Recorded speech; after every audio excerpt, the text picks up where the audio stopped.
Hey everyone! Today we are going to explore a horrifying true crime story that is deeply disturbing. This bone-chilling case involves the unthinkable, a defenseless infant whose tragic fate shocked an entire community. The soul-crushing details of this heartbreaking crime reveal a nightmarish betrayal of innocence that defies comprehension. What makes this case truly haunting is how the most vulnerable life was subjected to such unspeakable cruelty by someone who should have been a protector. The chilling evidence discovered will leave you questioning humanity itself. So let's dive in.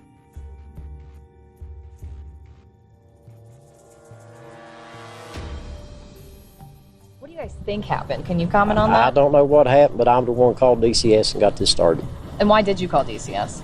Because my granddaughter, she never did come back, and I just want to know what happened to her.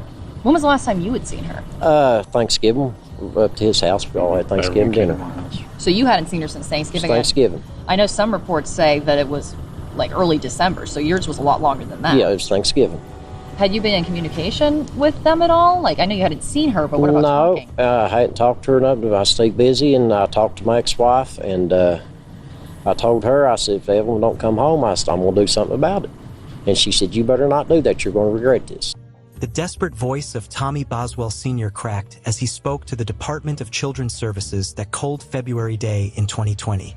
I just want to know what happened to her, he pleaded, his words heavy with dread. My granddaughter never did come back. His hands trembled as he made the call that would expose a mother's shocking betrayal and uncover a truth too horrifying to imagine. For 3 long months, a beautiful blue-eyed toddler named Evelyn had vanished without a trace. 3 months without anyone reporting her missing. 3 months while her mother, 18-year-old Megan Boswell, went about her life as if nothing was wrong. Dating a new boyfriend, staying in hotels, and posting on social media. 3 months during which a terrible secret festered inside a child's playhouse on the family property. As investigators would soon discover, Evelyn's disappearance wasn't a simple case of child abduction. It was something far more sinister. A story so dark that even seasoned detectives would be haunted by what they found. A helpless 15-month-old girl with chubby cheeks and an innocent smile who was learning to walk, stuffed upside down into a garbage can, wrapped in aluminum foil, and discarded like trash. But who could commit such a merciless act against their own flesh and blood? And why would a mother spin an elaborate web of lies to cover up the unthinkable?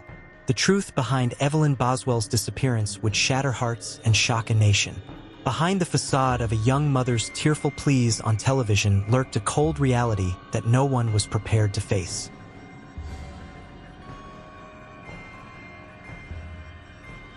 Evelyn Mae Boswell entered the world on November 21, 2018, a ray of sunshine born into darkness. Her mother, Megan, was just 17 years old and living in foster care when she gave birth to the blue-eyed, golden-haired angel that would capture hearts with her infectious smile. From the beginning, little Evelyn's life was tangled in complications not of her making. In her earliest photos, Evelyn's eyes sparkled with innocent joy, unaware of the chaotic world she'd been born into. Her chubby cheeks and toothless grin made everyone who saw her fall instantly in love. She was, by all accounts, a happy baby who hardly ever cried, and who wanted to wave and talk to everybody. Those who knew her described a sweet child who was just beginning to take her first tentative steps, walking funny, because she didn't know how to pick her feet up. Megan pointed to Ethan Perry, her on-again, off-again boyfriend, as Evelyn's father. By the time Evelyn was born, Ethan had already enlisted in the army and vanished from the picture, leaving mother and daughter to face the world alone. But this fragile beginning didn't seem to dampen the bond between them, at least not at first. When Megan turned 18 in February 2019, she and Evelyn moved back to what locals called the Boswell family compound, an 11-acre property in Blountville, Tennessee, owned by Evelyn's grandfather, Tommy Boswell Sr. The compound, with its collection of homes, trailers, and outbuildings, became Evelyn's playground. Tommy adored his granddaughter, his weathered face lighting up whenever she toddled into view. But harmony was short-lived. Tensions flared between Megan and Tommy's new wife, forcing them to relocate to a trailer about 2 miles away in a mobile home park also owned by the Boswell family. There, in that small trailer that would later be described as filthy and unfit for a child, Evelyn continued to grow and develop. On social media, Megan painted the picture of a devoted young mother. Her Facebook page bloomed with photos and updates celebrating Evelyn's milestones. "Look at my big girl sitting up by herself," she wrote beside a photo of Evelyn at 4 months. "First tooth coming in," she announced a month later. Friends reported that Evelyn was always with her, and that Megan rarely utilized a babysitter. From the outside looking in, it seemed that despite her youth and difficult circumstances, Megan was rising to the challenge of motherhood. In September 2019, when Evelyn was just learning to walk, Megan brought her to visit Gail Kite, her former foster mother. Gail later testified that Evelyn appeared to be a normal, developing infant. Erica Stacy, whose son had dated Megan, recalled making a special birthday shirt with Evelyn's name on it and a baby shark blanket for the little girl's upcoming first birthday in November. But as autumn deepened, something changed. Tommy began seeing less of his granddaughter after Megan started a new job at a restaurant called Hunter T's Chicken Shack, owned by the Wood family. The last time Tommy saw Evelyn in person was at their family Thanksgiving gathering in late November 2019. In early December, Caitlin Carter, a friend of Megan's, met them for lunch at Chili's. What she saw disturbed her.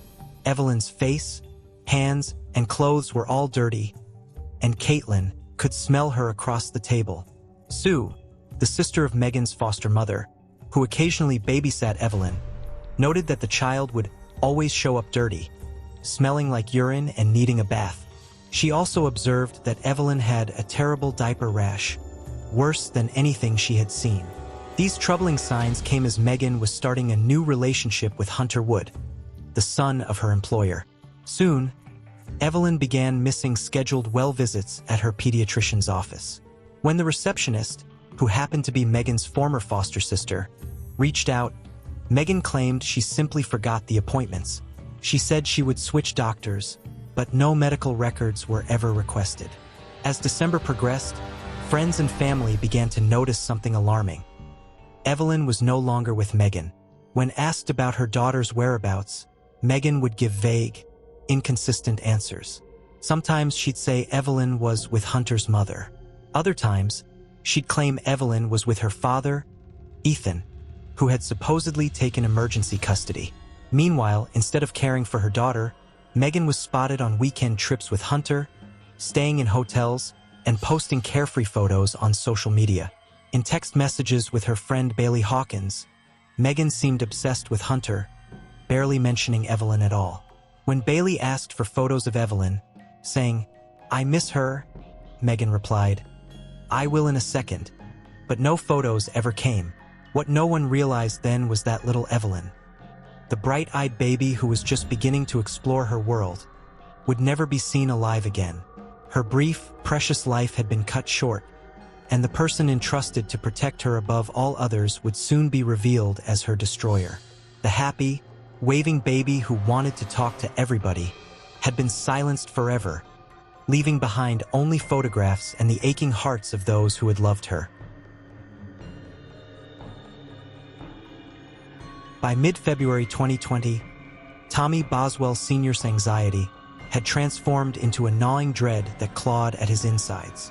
His granddaughter Evelyn, that precious blue-eyed child who had once filled his home with giggles, had been missing from his life for nearly 3 months.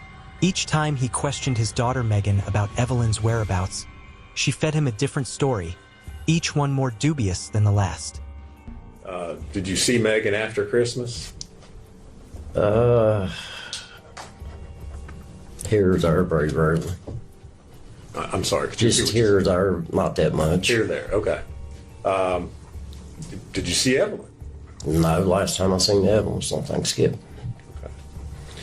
Did you ever, in those times that you saw Megan after Christmas, did you ever ask her, hey? Yes, I asked her numerous times. Okay. And what did she tell you? She kept coming up with different stories and different lies. Okay. Well, what was she telling you? First, it was Ethan had her. First, let me back up, I'm sorry. Hunter's mom was watching her. and then she come off with Ethan had her. And after it went on for a while, I said, I'm going to do something about this. Well, she told me that Ethan wouldn't give her back. I said, hey, let's go get an attorney. I said, he can see his daughter, but he's not taking her. Okay. What did she say when you told her that? I can't remember exact words. She said, Dad, give me a day or two or something. She said, I'll get her something. And just lie after lie. Okay. Any point in time did you ever see Evelyn? No. Last time I seen her was on Thanksgiving, sir. Okay. First, it was Hunter's mom watching her. Tommy would later testify, his voice thick with emotion. Then she came up with Ethan had her. Then after it went on for a while, I said I'm going to do something about this. Megan's response sent chills down Tommy's spine. She claimed that Ethan, the man she identified as Evelyn's father, wouldn't give her back. When Tommy offered to help get an attorney, Megan brushed him off. Dad, give me a day or two. I'll get her. But days turned into weeks, and still, there was no sign of the toddler. The breaking point came on February 18, 2020. Tommy, his patience shattered and his worst fears multiplying, delivered an ultimatum to Megan. Produce Evelyn by Monday morning, or he would call Child Protective Services. When Monday arrived with no Evelyn, Tommy made the call that would expose the horrifying truth. I'm going to do something about it, he told his ex-wife Angela. Her chilling response, "You're going to regret this," only deepened his suspicions. CPS workers rushed to Hunter Wood's residence, where Megan had been staying. What they found, or rather what they didn't find, sent immediate red flags soaring. There was no crib, no pack and play, no diapers, no baby bottles, nothing to suggest a 15-month-old lived there or had even visited. The only items belonging to Evelyn were a cup and what Megan called a memory box, an ominous term that would later take on a sinister significance. When confronted by CPS, Megan doubled down on her claim that Evelyn was with her father, Ethan Perry. This story crumbled instantly when authorities contacted Ethan at his army barracks in Louisiana. Not only was Evelyn not with him, but he hadn't seen either Megan or the baby in months. Despite having returned to Tennessee for Christmas, he hadn't even visited his supposed daughter. On February 19th, the Sullivan County Sheriff's Office officially classified Evelyn as a missing child. The Tennessee Bureau of Investigation, TBI, sprang into action, issuing an Amber Alert that thrust the case into the national spotlight. But from the outset, investigators sensed they weren't dealing with a typical missing child case. The time gap, a child missing for nearly 3 months before being reported, was virtually unprecedented. The investigation quickly revealed a disturbing pattern of deception. Megan had told her friends that Evelyn was with Ethan. She told Hunter Wood's family the same story. She told her pediatrician's office that she was switching doctors. She told babysitters that she wouldn't need their services anymore. Every person in Evelyn's life had been fed a different version of the same lie, a calculated effort to prevent anyone from realizing the toddler had vanished. As the news broke, the public's reaction was immediate and visceral. How could a mother not report her own child missing for months? The question hanging in the air was as heavy as a death sentence. Was Evelyn even still alive? In a move that baffled investigators, Megan agreed to a television interview just days after the Amber Alert was issued. Instead of appearing distraught as most mothers of missing children would, she seemed oddly composed, almost rehearsed. You do know who has her. Are you worried about her safety? Well, the reason I didn't report it or anything is because I knew the person who had her, and I didn't want them to run away with her. And as soon as they thought anything was going on, they just kind of vanished. So I'm just worried about, like where they're at, what they're doing with her at this point in time. Boswell wouldn't reveal who took her daughter, but says they were watching Evelyn while she was at work. They should just bring her back. They obviously know what's going on, and they need to bring her back home. Boswell wasn't worried at first until the identified abductor broke her trust and took her daughter. When did you realize that they had completely disappeared? So in a way, I knew that as soon as anything went down, the person was going to just disappear, and they have. And they've tried to find them. They won't answer phone calls. They've just kind of disappeared. Boswell admits she'd do things differently if given a second chance. Yeah, I probably called the first day. I should have, but I just didn't want them to run with her like they have now. The interview raised more questions than it answered. Who was this mysterious person? Why wouldn't she simply name them if she wanted her daughter found? And why did she appear so calm when speaking about her missing baby? Meanwhile, investigators had uncovered a promising lead: a gray 2007 BMW that might be connected to Evelyn's disappearance. They asked the public to be on the lookout for the vehicle, unaware that this thread would lead them into yet another of Megan's elaborate fabrications. As days passed, the search intensified. Sheriff Jeff Cassidy publicly stated what many were beginning to suspect. I'm not going to go with what the mother stated because some of the conflicting stories are inaccurate. The sheriff's office and the TBI began methodically untangling Megan's web of lies, interviewing friends, family members, and associates. A breakthrough came when investigators spoke with Evelyn's pediatrician, Dr. Barbara Pugh, who revealed that while Evelyn had been a regular patient, she had missed all appointments since early December. The babysitter who had last seen Evelyn confirmed this timeline, placing the final sighting around December 10th or 11th. As search teams combed through areas where Evelyn might be found, a disturbing reality was forming in the minds of investigators. The inconsistencies, the evasion, the lack of urgency from her own mother, all pointed to a conclusion too terrible to voice aloud, but one they couldn't ignore. They might not be looking for a missing child at all, but for a dead body. As the Amber Alert for little Evelyn flashed across Tennessee televisions, investigators found themselves wading through a swamp of contradictions, each one murkier than the last. At the center of this tangled web stood Megan Boswell, a teenage mother whose stories shifted like quicksand beneath their feet. "It's like nothing I've ever seen before," one detective confided to reporters. "Every time we think we're getting close to the truth, she changes everything." The first domino in Megan's elaborate house of cards fell when authorities confirmed that Ethan Perry had never taken custody of Evelyn. The young soldier, bewildered and increasingly alarmed, underwent hours of grueling interrogation in Louisiana. Investigators tore through his barracks, searched his car, and combed through his phone records. They found nothing. No messages about custody arrangements, no photos of recent visits with Evelyn, nothing to suggest he'd seen his daughter in months. "I hadn't seen her since that one time in El Paso," Ethan later testified, referring to when Megan had driven 2 days straight to surprise him with a visit. "I didn't even know she was missing until CPS called me." With Ethan eliminated as a suspect, investigators turned their focus back to Megan, whose television appearances were becoming increasingly bizarre. In her second interview, she dropped a bombshell accusation that sent searchers scrambling. "I've told TBI where to find her in Mota," Megan declared to the stunned reporter. "My mom took her to a campground in a silver camper, and if they don't go tonight, I'm going to go find her myself." Her eyes betrayed no panic, no maternal desperation, just a cool, almost calculated gaze as she spun her newest tale. This explosive claim sent law enforcement racing to Mota, Virginia, where they spent countless hours combing through 3 different campgrounds.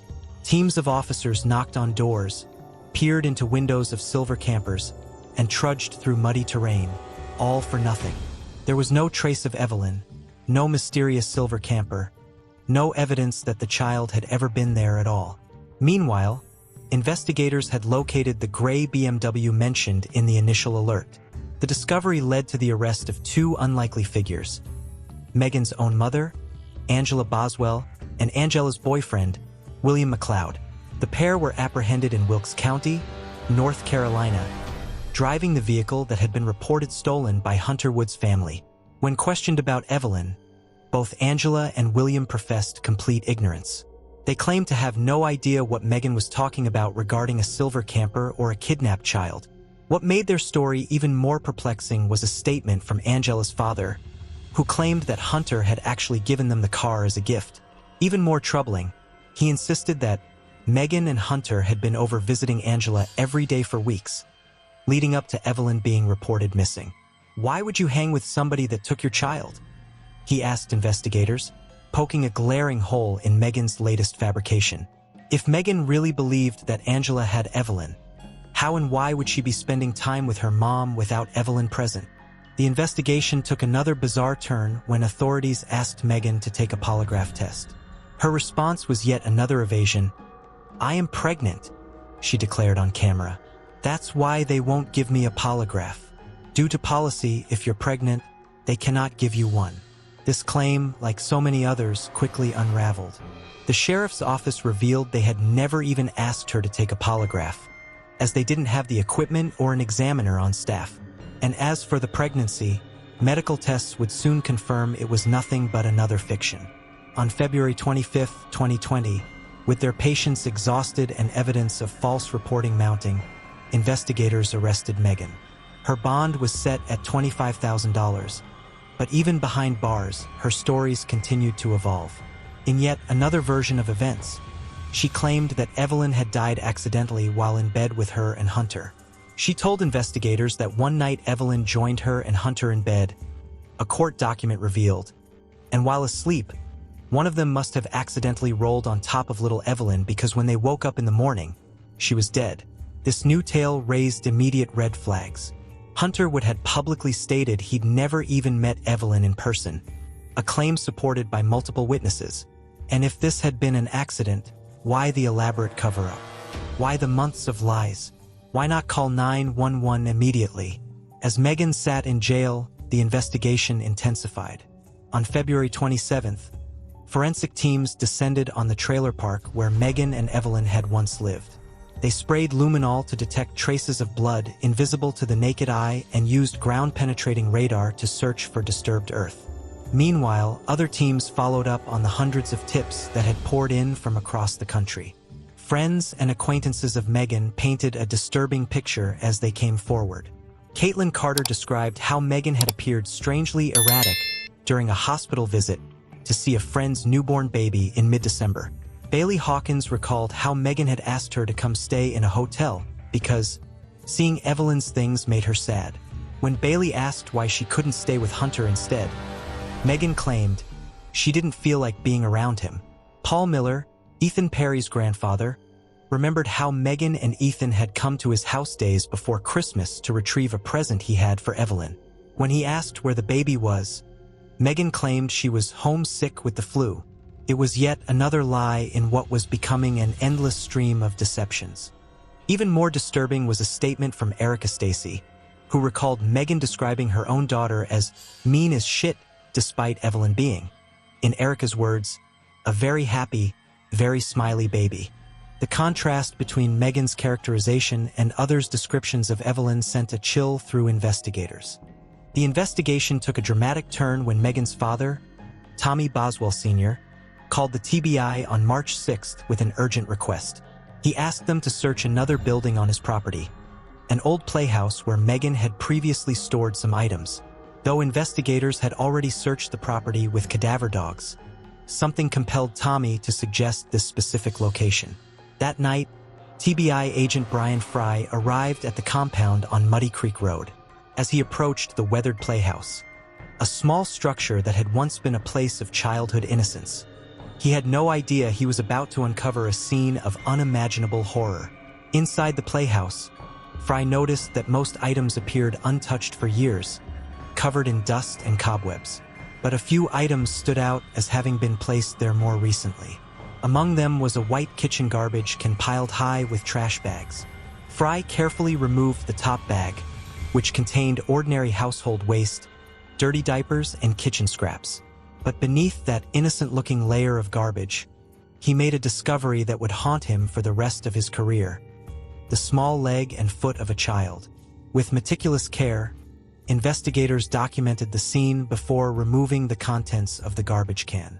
Inside a second trash bag was the heavily decomposed body of a small child, placed upside down and wrapped tightly in a gray and white fleece blanket. The child was dressed in a purple onesie with a penguin pattern, the exact outfit Megan had described in an interview 10 days earlier as what Evelyn was last seen wearing. Most disturbing of all was what had been done to the upper body. The head had been wrapped in aluminum foil, applied so tightly that it had flattened a portion of the face.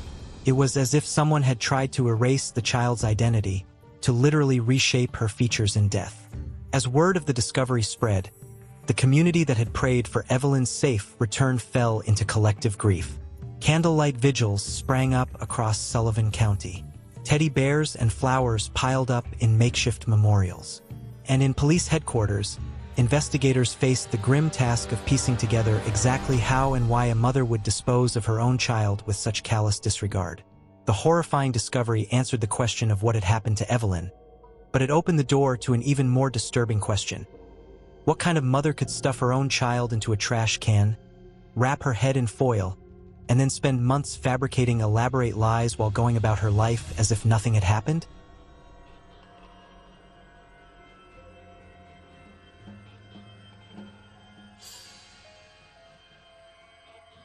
As investigators built their case against Megan Boswell, one thing became increasingly clear.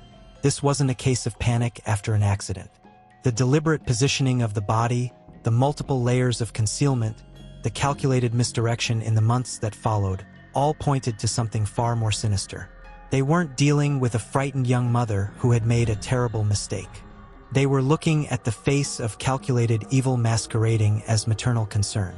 What drives a mother to extinguish the life she created? To look into innocent eyes that trust her completely and silence them forever? As investigators pieced together the timeline of Evelyn's final days, a chilling pattern emerged. One that pointed to a motive as ancient as it was unthinkable.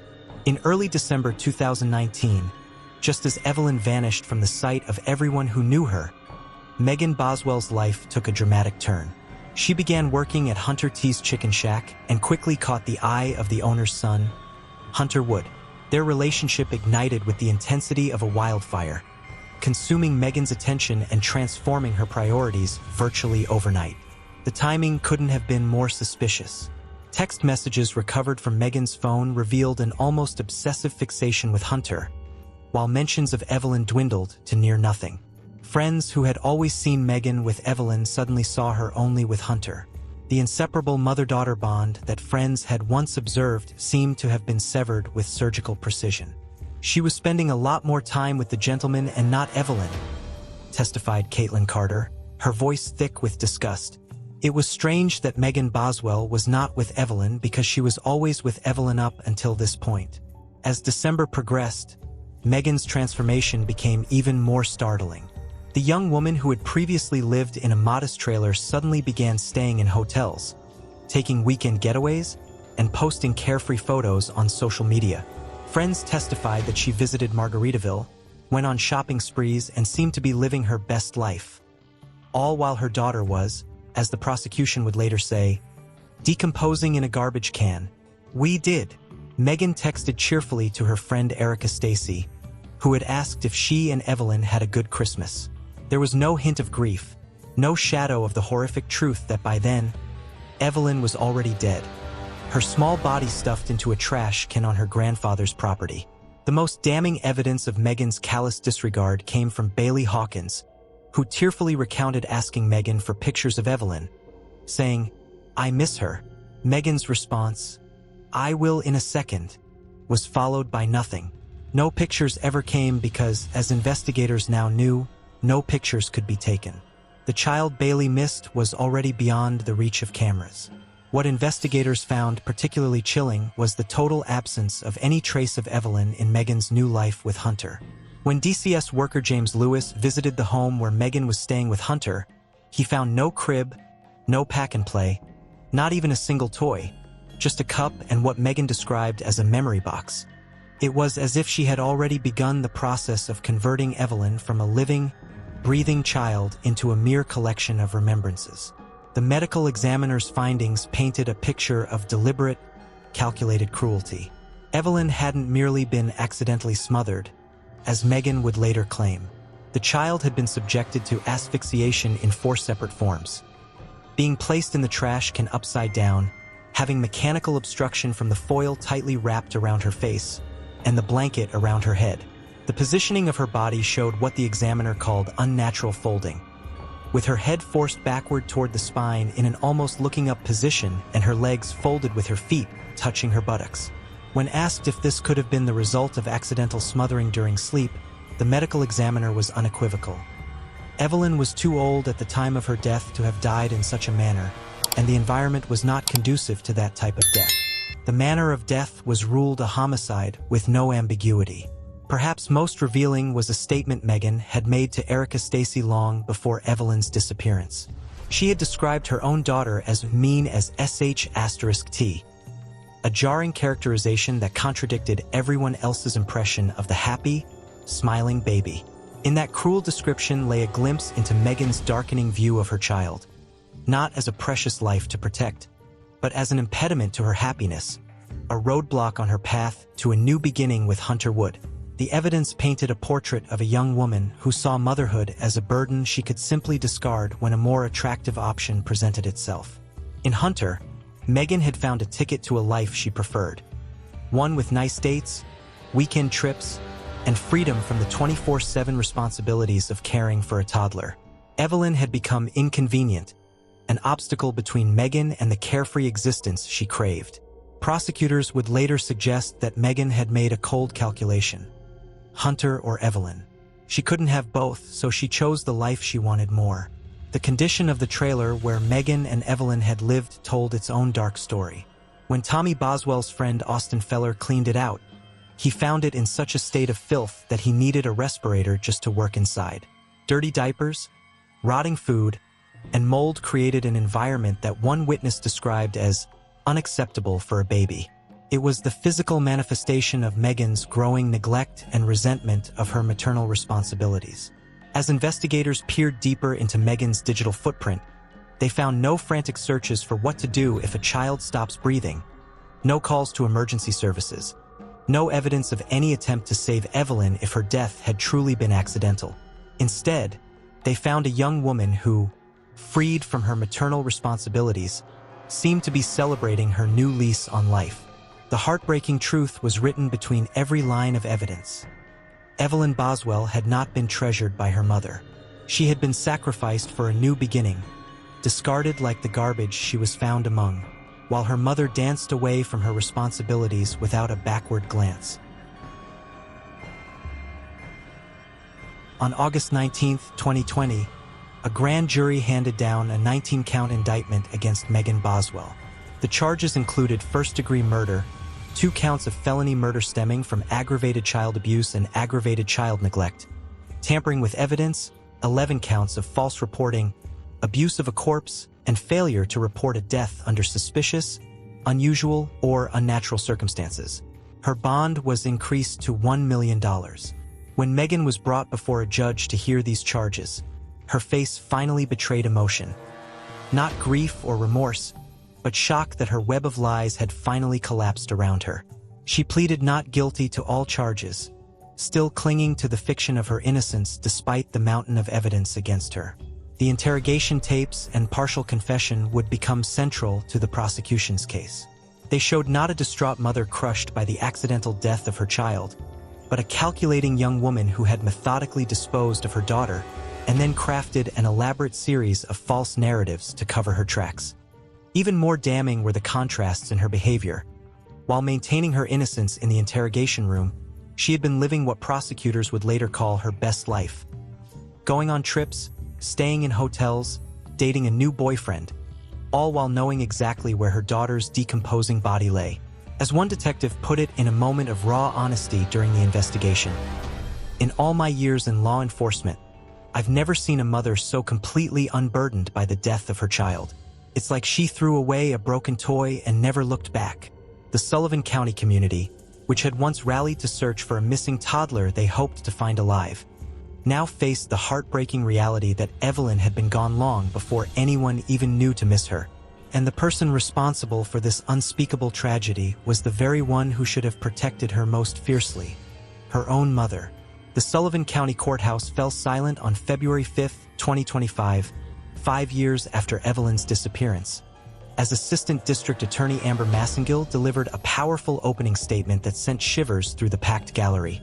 "Megan Boswell failed Evelyn in the worst possible way," Massengill declared, her voice ringing with conviction. While her daughter was decomposing, Megan was outliving her best life. She went on trips, stayed in nice hotels, went to Margaritaville. all while she should have been grieving her daughter. For 30 painstaking minutes, the charges against Megan, 18 in total, were read aloud, each one hammering home the magnitude of her betrayal. The courtroom watched as Megan sat impassively, betraying little emotion as the gruesome details of her daughter's death were laid bare for all to hear. The prosecution's case was devastating in its methodical presentation of evidence. One by one, witnesses took the stand to testify to Megan's web of deception. Tommy Boswell Sr. recounted his growing concern as his granddaughter vanished from his life. Ethan Perry revealed the shocking truth that despite Megan's insistence, DNA testing had proven he was not Evelyn's biological father. Friends described Megan's bizarre behavior, her inconsistent stories, and her apparent lack of concern for her missing child. But it was the testimony of TBI agent Brian Fry that brought jurors to tears. As he described discovering Evelyn's tiny leg protruding from beneath a garbage bag, hardened law enforcement officers in the gallery looked away, unable to bear the mental image. Photos of Evelyn's body, positioned upside down in the trash can, her head wrapped in aluminum foil, dressed in the purple penguin onesie, were displayed for the jury.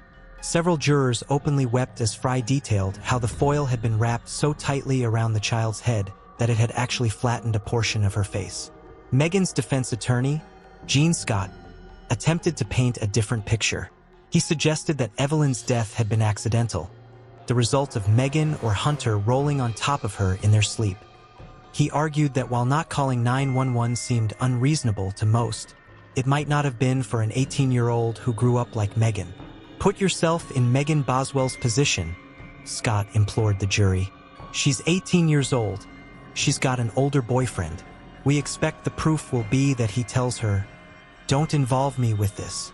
I don't want to be involved because they're scared you're going to get charged with something.'"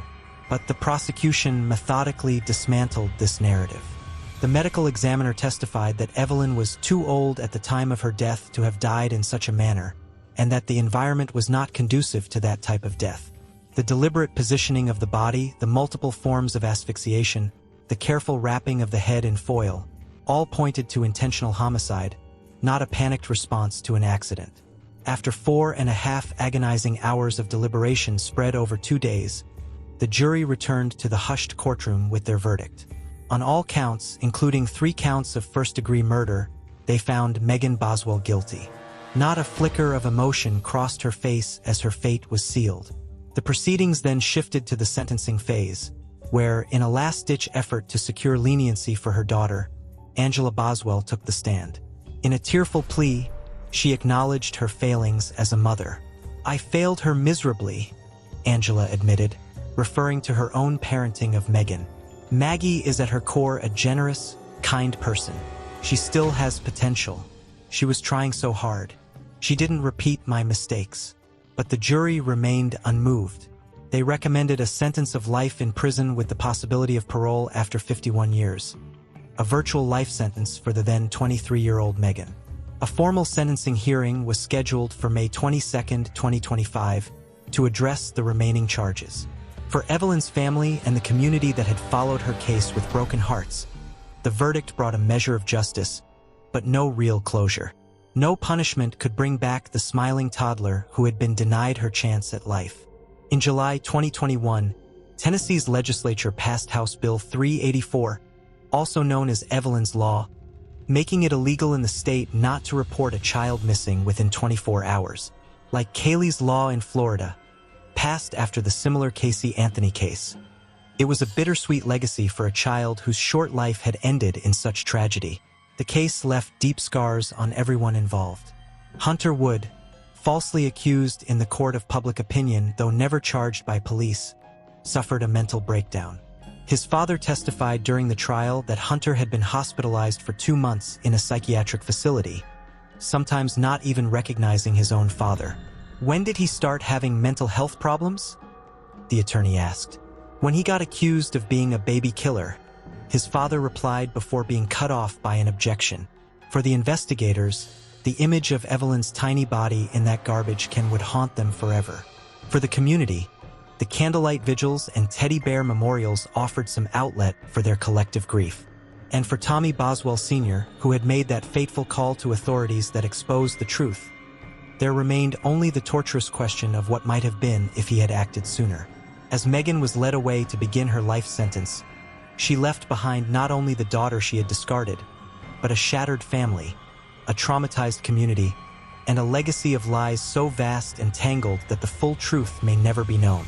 The only certainty was that a precious child, who had once smiled and waved at everyone she met, who was just learning to walk with her unsteady little feet, had been betrayed by the one person in the world who should have loved her most. In the end, justice had been served, but the price, Evelyn's innocent life, had been far too high.